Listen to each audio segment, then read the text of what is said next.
Welcome back. We start off this segment in Mozambique, where the Attorney General has filed a legal complaint against officials and state-owned companies involved in securing $2 billion in loans that were not approved by Parliament or disclosed publicly. Investigations into the debt found that the deals violated Mozambique's constitution. The alleged infringements included failure to comply with the procedures and limits established by law in the issuance of guarantees by the state. An independent audit of the debt showed in June last year that questions remained on how the $2 billion was used, and roughly a quarter of the money remained unaccounted for.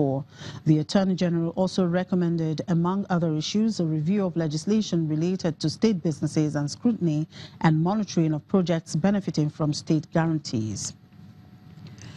And back here, as part of activities to commemorate data and privacy protection for this year, information science analysts are calling on African governments to adopt best practices for security of lives. A documentation specialist, Mrs. Grace Oyebo, tells Channels TV's business producer Temple Ashaju, while Nigeria must urgently come up with statutory laws to embrace the initiative. Yes, the statutory law that can cover data, privacy, and even governance in Nigeria can actually be brought together if we bring different sectors of the economy. We are able to list out what we do, the type of data that we gather to support what we do. We actually look at the risk assessment around these ones. We know the hazard, that actually comes as a result of lack of proper data management. By the time we collect all these ones, we now look for the ways out of it. We can actually borrow from other countries. For an example, the GDPR regulation, that is to come up in Europe now from May 25th, which actually indicates the rights of people to know, how to manage their data, and the right for businesses to also know how to keep their customers' data. And businesses who do not conform, they have the penalties, As of today, I think the penalty is 20 million euro for breach of one incident, or 4% of the annual income, That is it. So we need to actually borrow from that one. We can also look at the ones from North America, look at Australia, look at all these things all together and compare how they actually formulated these regulations with what we also have in common. Then the ones we don't have in common, we can actually look at our inner process that are peculiar to the country, and then think around how we can mitigate the risk of not using data. And what does Nigeria stand to benefit from enacting a statutory law to govern its data privacy? I have a simple answer to this. What do we enjoy when we travel out? From the process when we go out to even process our visa, they can get whether you have defaulted or you have traveled before by only putting your data, just an aspect of your data. Once they pick it, it brings out all your history.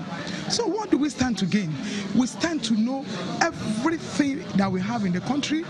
We know what we don't have. You'll be able to actually curtail crime, excesses, and a lot of duplication of efforts, wastage of money.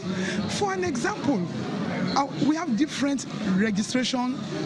FRS have their own for the license.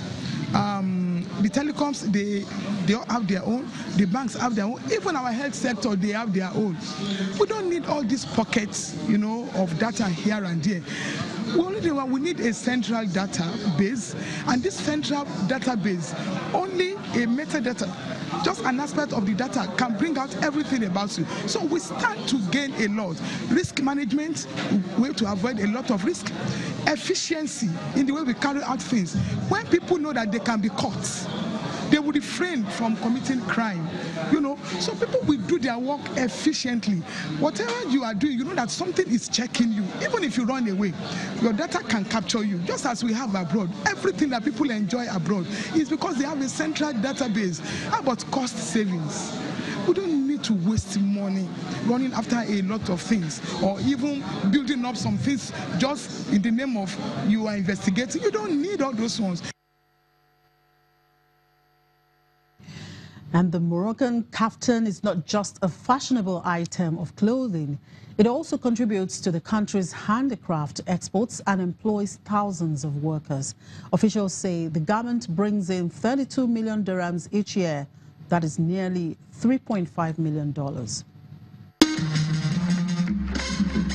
From the catwalks to international celebrities, the kaftan has gained a worldwide following. In Morocco, the garment's popularity means a thriving business for exports. Traditional clothing in Morocco makes up 16% of the country's handicraft exports. The Moroccan traditional clothes represent 16% of the total exports of our handcrafts. I believe that this figure is very important. What are we doing for this sector? Among the measures we take is its presence at national and international exhibitions. Kaftan enjoys international appeal, having been worn by U.S. former First Lady Michelle Obama during a visit to Morocco in 2016. Actress Meryl Streep was also seen in one on the occasion. This sector is very important because it employs more than 75,000 traditional craftsmen, and its turnover is estimated at more than 32 billion Moroccan dirhams. Its exports reached 32 million dirhams. In traditional sewing, we generally work by items. A two-piece traditional tachita for a woman will take at least 2 months of work because it needs lots of decorations and jewelry fixing.